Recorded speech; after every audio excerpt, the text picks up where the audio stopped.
Behold, this child is destined for the fall and rise of many in Israel, and to be a sign that will be contradicted. And you yourself, a sword will pierce, so that the thoughts of many hearts may be revealed.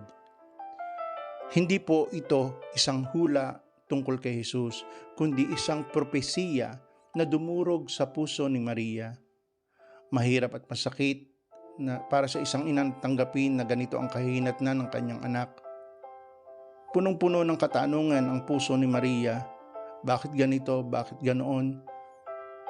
Ang kalungkutan po ng ating mahal na ina ay banal dahil ito po ay naglalaman ng kanyang pagtanggap, pagsuko, pagtalima sa kalooban ng Diyos. Pinaubaya niya ang kanyang anak sa ating Panginoon. Walang hinanakit, walang sama ng loob, kundi busilak na puso ng pagtitiwala sa kalooban ng Diyos. Tayo man ay nalulungkot din at tinuturuan tayo ng mahal na ina kung paano dalahin ang ating kalungkutan.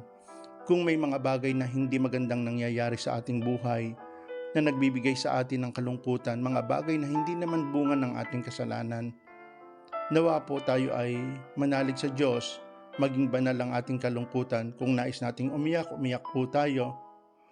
At tinuturuan nga tayo ng ating mahal na ina kung paano dalhin ang ganitong kalungkutan, isang kalungkutan na banal.